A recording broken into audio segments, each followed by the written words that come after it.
George Kilpatrick, inspiration for the nation, celebrating people we feel good about. This sister right here, mm, we feel good about. Let me just tell you, Gwen Webber-McLeod has a bio. Yes, she does. CEO of Gwen Inc., the founder of You Can't Fail conference. But more importantly, can I just tell you that this sister has been committed to developing leaders across this country, particularly leaders of color. She's got her 5 C's of competency. I can't remember what they all are, but what I will say is that oftentimes people say, I got your back, and they don't really mean it. Gwen Webber-McLeod, when she says that she's got your back, she really means it. If you look at any of the young leaders or the up and coming leaders or the old timers, Gwen has literally had her hand on their back. And for real, for real. And I'm talking about whether it's mentorship, whether it's sowing a seed into their business financially, the sister is about that life.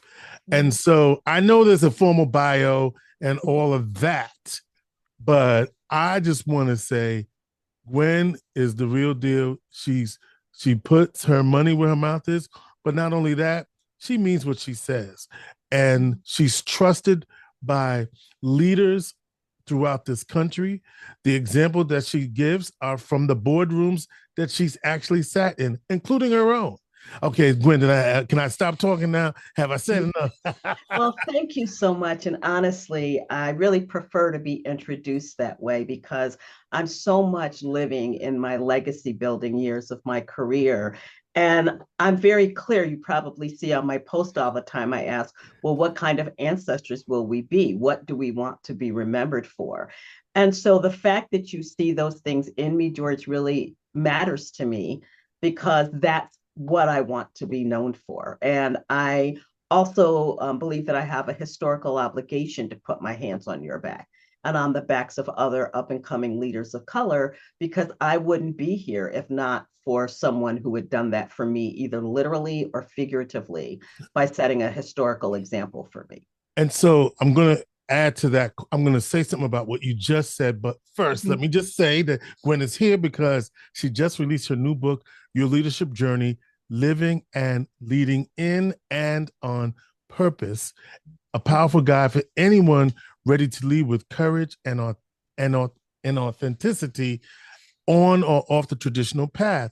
And one of the conversations that we've had over the years is about being the unlikely leader, right? The leader who more than likely has been a person of color who now is thrust into a leadership role without having had the mentorship and all of those things.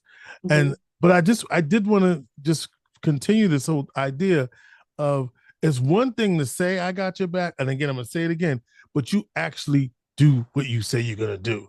And so there's an authenticity, there's a genuineness, and you also do it as a wife, a mother, a grandmother, and a sister friend.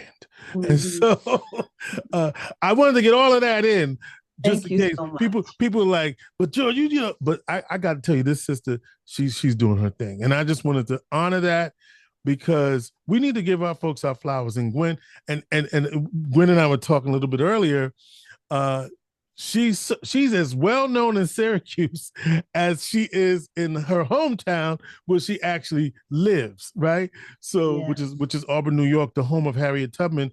No surprise that you as a sister revolutionary from walking the streets and protesting racism in Auburn, New York, here you are, and here's what you're doing. Yeah, that's a pretty it's amazing to me in a lot of ways. And on the other hand, it's just seriously how I've designed my life strategically. And when I got very clear that I was switching from resume to legacy building mode, it became very important to me to always be in alignment. My word, deeds, and actions be in alignment with what I describe as my personal mission and my vision and my values. So I'm so glad that you noticed that. I was talking to some women. I launched an online learning community last night. And one of the things that we were talking about is the importance of developing a personal brand. And I Mm-hmm. just said to them, if I was to walk around your community and say your name, what would you want people to say to me about you? And that's what I mean about that part of really, if you're going to build a legacy, be very clear and intentional about what that legacy is going to be about. And I decided to put my legacy in action while I was still alive to see it. So that it makes it even more important for me to hear that I'm being experienced the way that I hope to be experienced. And sometimes people aren't saying that to you out loud, and you wonder if, but sister, we're noticing, and which maybe is so. Describe why then you decided that this was the time to write your leadership journey at this moment in your legacy building career. Yeah, I jokingly laugh. I'll be 70 in January, and I've been Mm. laughing about the fact that for years and years, George, people would say, "Gwen, what are you doing?" I'd be like, "Girl, I'm living my wildest dreams." But literally on my 66th birthday, I woke up and thought, "No, like seriously, I am living my wildest dreams. Anything I imagined that I might want to do with my life, I'd done by the time I was 66." So I wrote this book over pretty much that 3-year window of COVID in partnership. The cover of the book says, in sistership with Susan Betha, who has been a colleague of mine and was my editor. I worked with Black Cub Productions, who did the graphic design, and then Claire Birdhouse Songs publishing company here in Auburn, to get this all together. And I decided that now was the time for me to write a book, because when I was Googling books, like leadership development books for Black women, what mostly popped up was autobiographies of women, right? And so the book is written, any woman could read this book, a man could read this book and get something from it. But I was really intrigued that in the making of a John Maxwell or those well-known leadership development people, that I didn't really see a book that could help a woman really examine and explore what she wanted to be as a leader. And the reason that it's called Living and Leading in and on a Purpose, because I truly observe, and I've probably worked with over 1,000 women through the course of my career, that a woman's journey to leadership isn't like our male counterparts' journey to leadership. So I designed the book based on my observations about how women arrive at realizing that not only do I need to be a leader in my profession, I need to be the most important leader in my life. And I was motivated to do it sort of as a capstone project for this legacy building. Doesn't mean that I'm stopping the legacy building, but from a product perspective, this was the thing that I wanted to use to cap that journey to my wildest dreams off.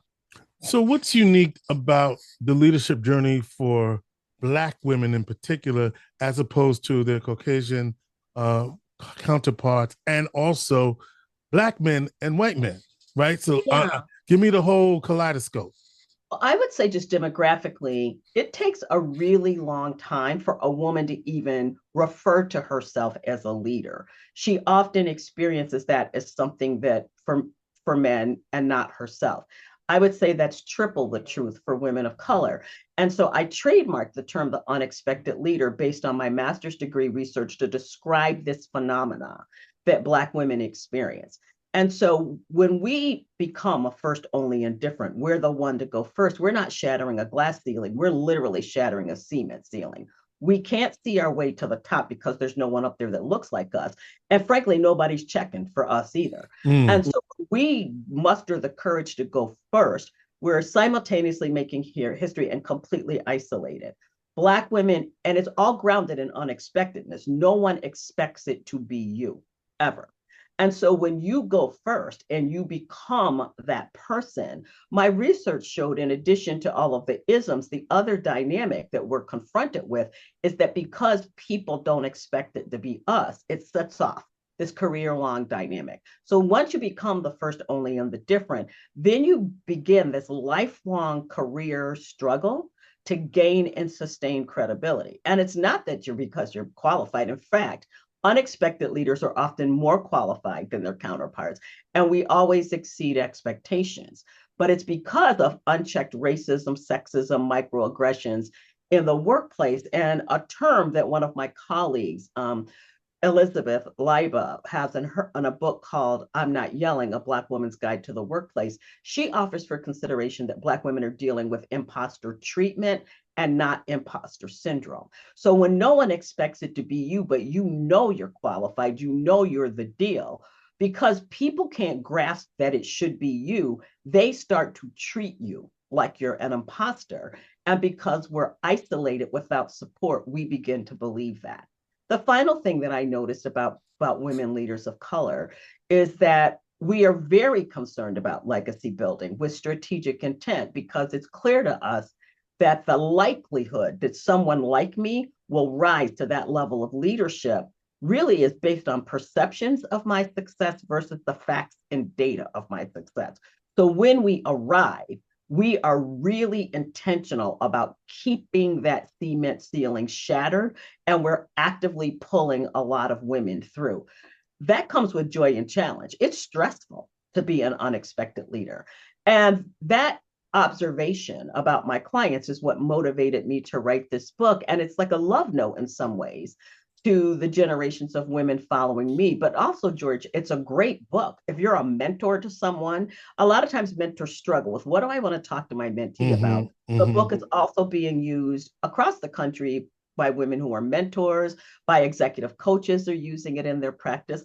And that's really what motivated me to do it. I always say I wanted to pay my success forward to new generations of leaders, and this book is one of the ways that I'm choosing to do that. So I was asking then, how does this differ for Black men in particular?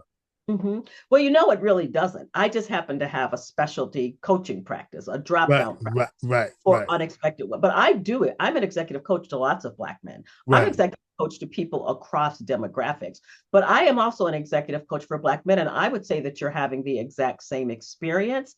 The gender dynamic isn't always as present in you're navigating the dynamics of unexpectedness, but every single thing else is absolutely true for you as well. And I do share these same concepts and strategies with my Black male clients as well. So you talking with Gwen Webber-McLeod, the CEO of Gwen Inc., author of Your Leadership Journey, Living and Leading in and on Purpose. What does that mean?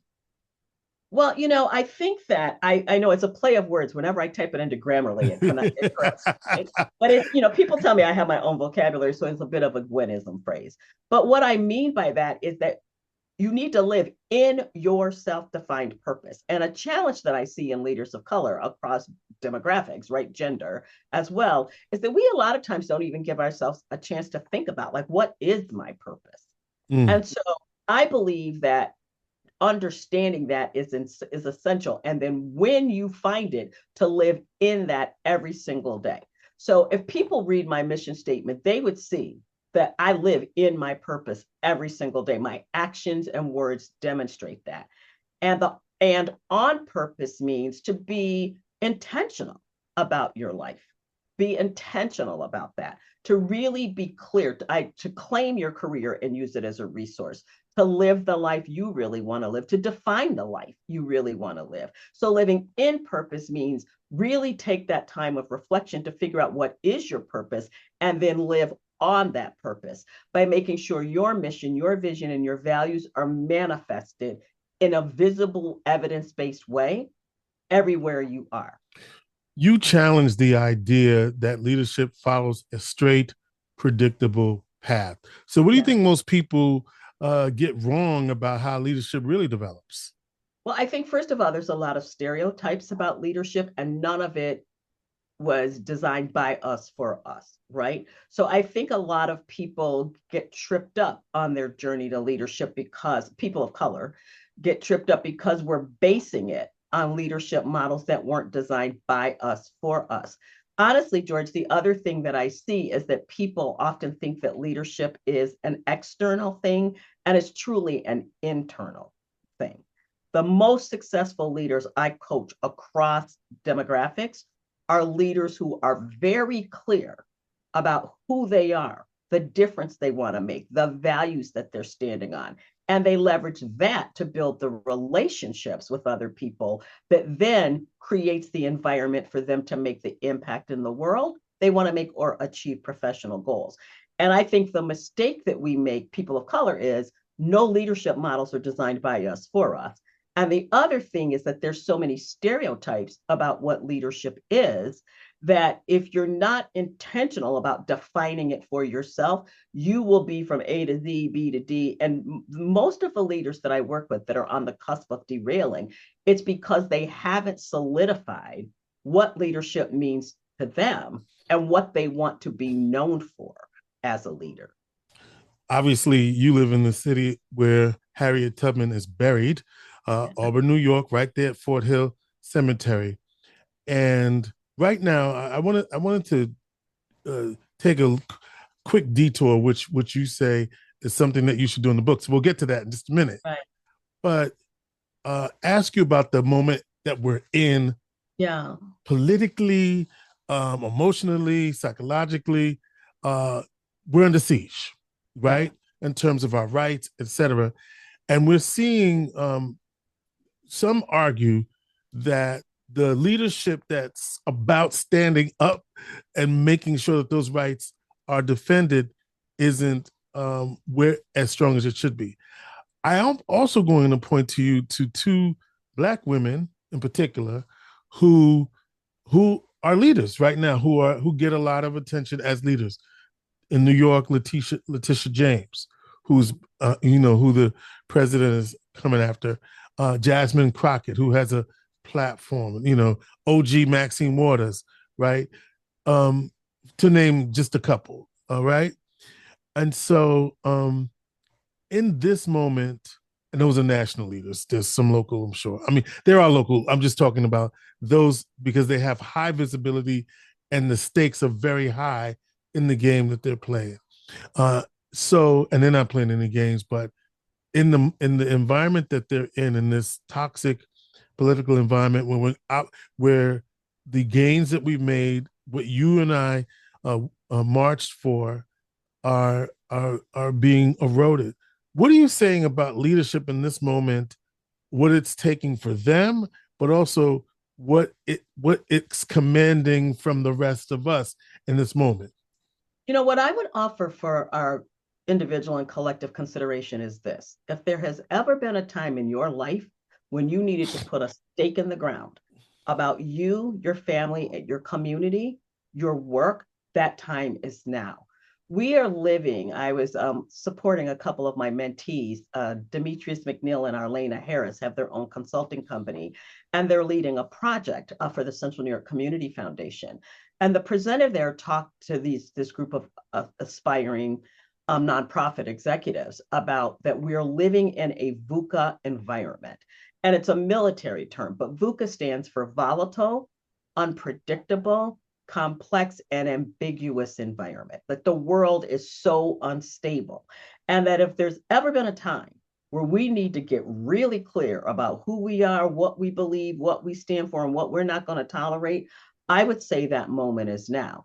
And my book literally is one of my ways of putting a stake in the ground, because I truly believe, George, that the contribution of my career moving forward is to deepen, amplify, and refresh my impact by laser focusing on helping unexpected leaders learn how to thrive in this volatile environment.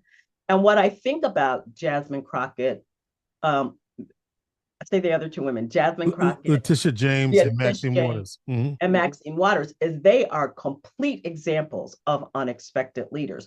And what you're watching happen to them is that they're being treated like they're imposters. So all of that negative speak, all of that, excuse my language, who the hell do you think you are energy happens to leaders of color all the time. When it's happening to a woman of color, it's the double whammy because they're asking her that because she's leading at the intersection of race and gender.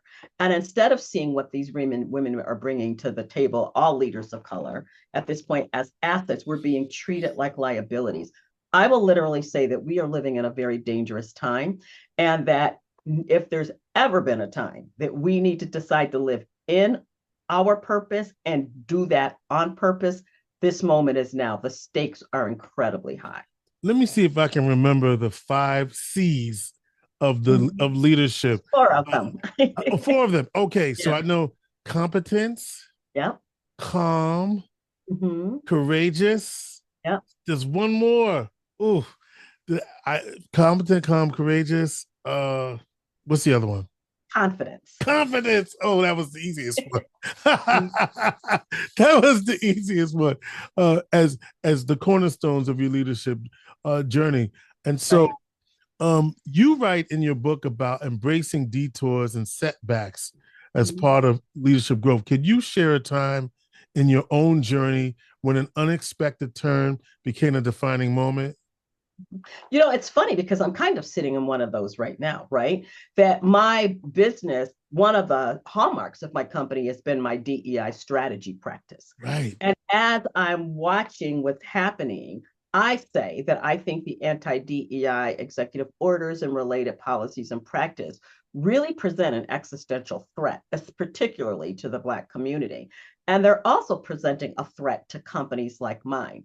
So the unexpected detour that I'm dealing with is how do I continue to support my clients who know that the principles of DEI are really what's mattering to them while they are at risk for doing the work they know to be right. So it's Right. having a business impact on me, right? It's like people like when I know I do this, we need to do this work, but I'm afraid to do it. So I'm thinking about how I want to reorganize at a technical level how I roll out my work so that I can continue my business the way that I want to in my 70s, right? And so it's causing me to pivot. And a lot of times I don't think we spend enough time reflecting on our history. And Mhm. so, the tagline to You Can't Fail Inc., my non-for-profit, is because your history says you can. And so one of the things that I want to say to us, because we're all off of our centers, is to really remind ourselves that we descend from 400 years of people that thrived through moments like this. And so that if we can remember that we have it in our DNA to do this, to make it through this, and we really get in our purpose, why am I here? What do I want my difference to make? How do I leverage my career so that I can live the life I want to live, better my community, create something for future generations, and then be on that all the time? I think that's what it's going to take, because my sister leaders are definitely unexpected leaders, but so are you. So are all of my male colleagues of color. They're coming for all of us. And so I think if there's ever been to know that we have to remember that our culture has pivoted all the time. And that's where the 4 C's come in, right? Because we have to be confident that we can stand on that historical legacy and pivot, right? We have to develop not only the technical skills, but learn the skill of building high trust relationships so that you can perform at a high level. We have to be courageous. I've done some pretty courageous things over the last 6 months. I've made public statements in boardrooms about Mm. how I'm experiencing these executive orders as existential threats and challenging my colleagues. So what we fit to do, right? Because we Hmm. can't belong to organizations that have publicly stated commitments to DEI and then act like the very people that we've been supporting and serving are not being impacted by that. I decided to take a risk and just do the right thing. And then calmness is critical, because when I'm talking to my clients and I see this in myself, we are faced with not only the realities of this environment, but it's got us all in an ethical and moral dilemma as we're watching organizations we work with and for scrub their websites. So there's not so obvious that they support people of color. Change the language. And we're being told that that's what we need to do. And I'm saying, as a consultant to the entities that are saying that we need to do this, because it puts them at risk, or as somebody said, a target on their back, is you need to understand that every leader of color is technically smart enough to figure that out, but you need to understand that it's a moral and ethical dilemma for us. And that's why knowing being on purpose matters. Because what I've decided is I'm willing to take the risk of losing it all because I refuse to compromise or co opt myself in this moment. Mm. That's That's very just what it is. No, I think that bears repeating. You refuse to compromise or co-opt yourself in this Mhm. moment. And we're seeing a lot of that Yeah, in this moment, right? exactly. People who Yeah. you wouldn't expect to be doing it. Let me ask you this, because some of the folks who are listening to this program might say, I'm not a big and bad leader in my Mhm. organization, but I'm a leader on my block. I'm Uh-huh. not a big and bad leader in an organization, but I contribute to my faith community, my church, Right. or whatever. I'm, or I just want to be leader. I want to be CEO of George Inc. Right? Yeah, What do you say absolutely. to that person? Well, Who, that's exactly what I'm talking about, right? right? That's what I mean. I'm challenging the stereotype of what leadership is, what it looks like.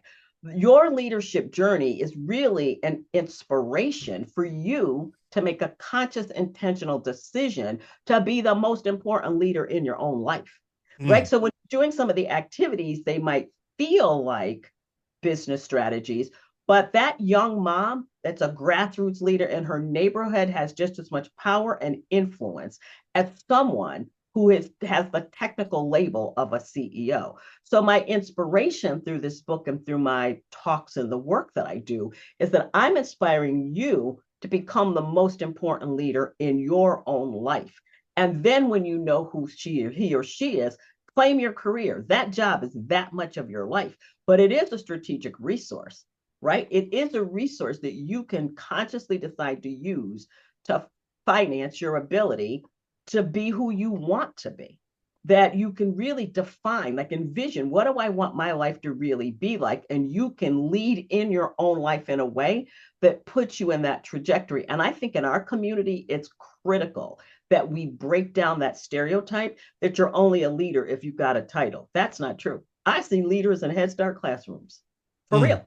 I see little kids leading right now, but I don't want us to think that leadership is in addition to who we are. If any culture of people have thrived by being leaders in every corner of our community, it's us.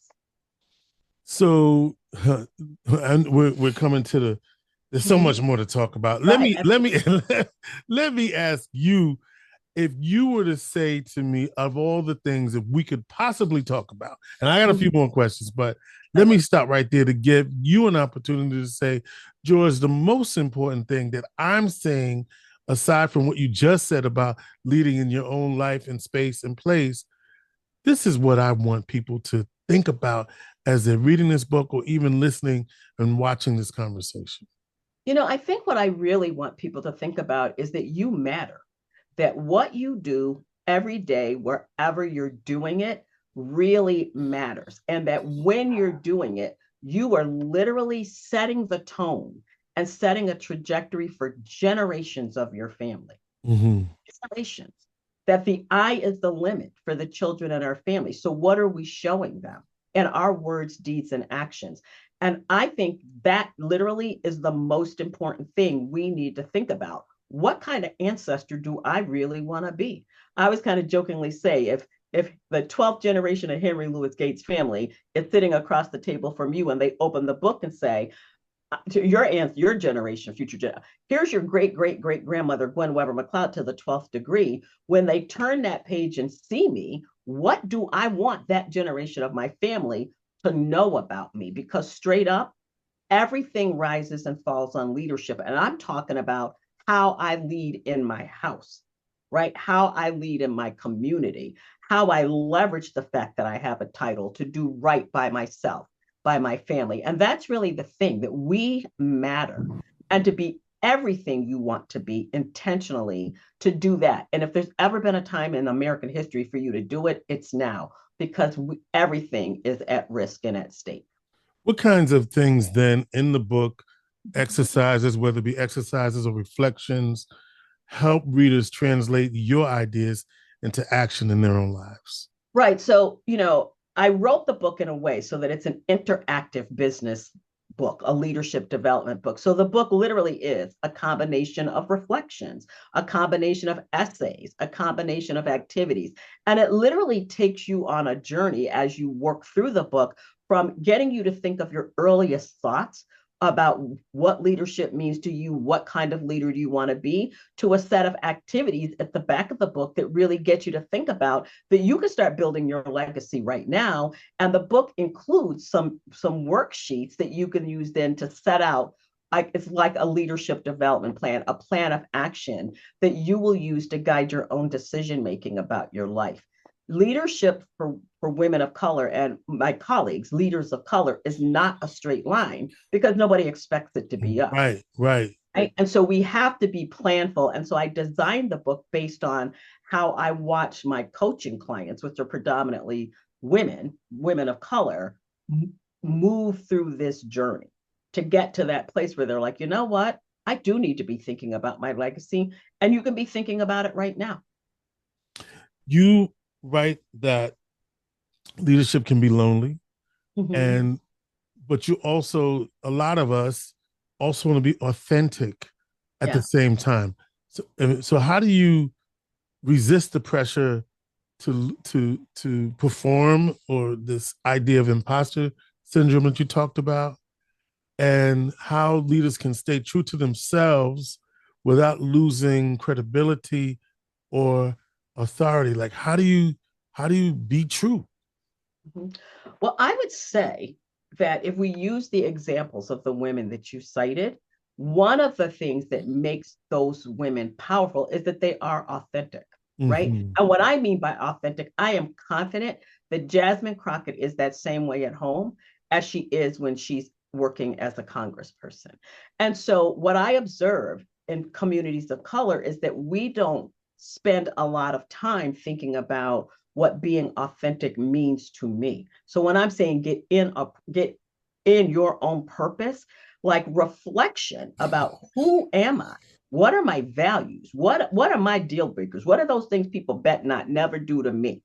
Right? What difference do I want my life to make? What I find, George, is when leaders of color get really clear about that, and we wrap that up in our experiences, our education, our courage, we can show up in any room being authentic. We just have to be aware that people don't expect it to be us. And that energy you get back, that who the hell you think you are energy, has nothing to do with you.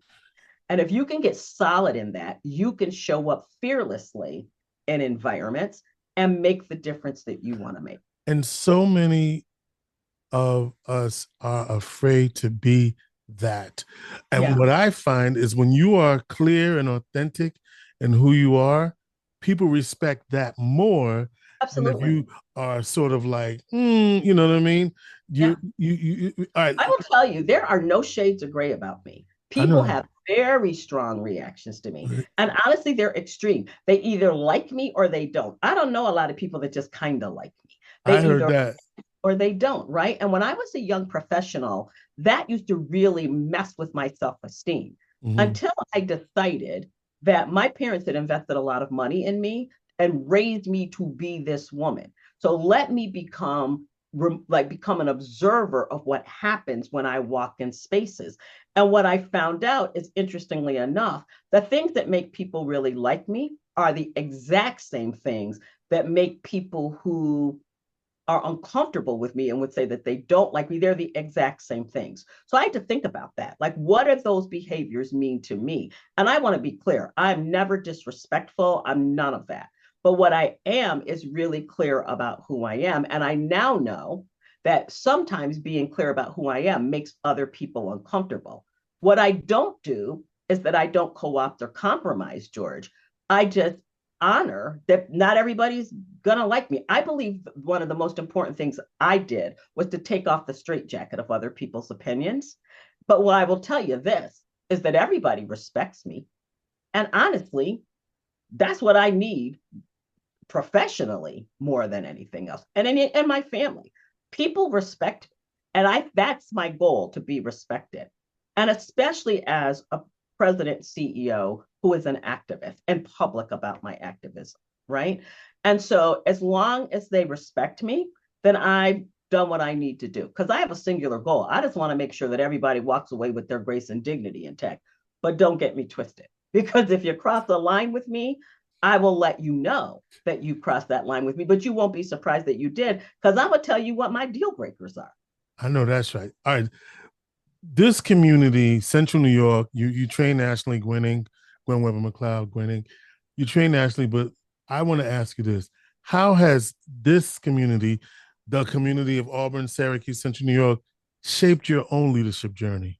Mm-hmm. It's so powerful, right? When I was a young professional and moved to Auburn, I was so excited that I was literally going to be in Harriet Tubman's chosen hometown. And Mm. I would say living here has had the most powerful impact on me, because there is no reason that I should wake up on any given day and think that I can't accomplish something when this woman had not even a millionth of access to the resources that I have to be successful. So her spirit is around me all the time. The other way that living here has shaped me is that I am very isolated professionally. Geographically, I'm isolated. I'm philosophically isolated in my community. And in some ways, I'm politically isolated. But by being in this region, I've had the opportunity to connect with women in this immediate region. I call them my inner circle sisters. That there's not a lot of us, right? I mean, like technically leading at the levels that we lead at, there's not a lot of us, but there are a lot of women of color across generations, across life experiences that I've connected with, that remind me daily that everything's going to be all right. And I'm giving that to them. I say that we're this very powerful ecosystem of women of color who, over a period of time, have really acquired this unprecedented level of authority and influence, from the grassroots leader to the formal CEO. And we've really clicked up in a way where we're intentional about leveraging that. And so we are doing that intentionally to, ensure that future generations really have an opportunity. And those have been the most powerful things that have happened to me by living in this space. And to watch me be able to have a national impact from Harriet Tubman's hometown makes me so proud of myself, right? I've been saying that, like, I'm so proud of myself. You can say that. All right. I want everybody to say that. When one last thought for our listeners on leading with purpose, what would you say to them? Again, I would just say that you matter. And I really want to encourage you to be very serious and answer this question. What kind of ancestor will you be? What do you want future generations of your family, your community, your colleagues in your industry, your home to say about you? And then be very, very intentional about being that ancestor, because the eye is the limit. Those kids in your house are deciding what kind of man or woman they're going to be, how they can show up in the world by watching what you do. They hear what you say. They only believe what they see you do. So what kind of ancestor will you be? And for me, George, writing this book and hosting the events that I'm going to be hosting is an example of me being that kind of ancestor. At this point in my career, I don't need to create anything new. I'm really looking to deepen, amplify, and refresh my impact. And so doing things like writing a book and then being very public about that I wrote a book and talking about it, I hope that some person will say, well, I'm gonna write a book too. And if nobody but my family reads this book, I've already made the difference I want to make. Women across the country are reading it. But I hope you're hearing that from my place of intention, and that your listeners will hear that too. What kind of ancestor will you be? Powerful insights from Gwen Webber-McLeod, author of Your Leadership Journey, Living and Leading in and on Purpose. You can get your copy through Claire Somberg's publishing house, Amazon, or Barnes & Noble. And in December, on December 4th, you can catch Gwen at in Syracuse at the Salt City Market. And on December 11th, in her hometown, Auburn, at the Auburn Public Theater. So those are two events that are coming up that you can. She had her launch this week in Rochester, but it's actually tomorrow. I'm going to Rochester tomorrow. Yeah. Well, tomorrow didn't happen yet in this conversation. Gotcha. Sorry about that, love. Tomorrow already happened in this conversation. Got it. But the next time you can catch it will be December. You can edit that, George. We'll take care of that. December 4th and December 11th, 1 week apart, Syracuse and at the Salt City Market. Gwen, thank you once again for joining us and inspiring so many Thank to you, George. lead with purpose. We got your back too, sister. And I want to say this to you. I'm just so thankful that you believe in me, that you believed in me since you met me. And I want to let you know that I believe in you too. So thank you so much, George. Your belief in me gives me the courage to be the leader that I plan to be. You're helping me be a great ancestor, and you are forever part of my success story. I want you to know that. I appreciate that and I receive it. George Kilpatrick, Thank you. inspiration for the nation.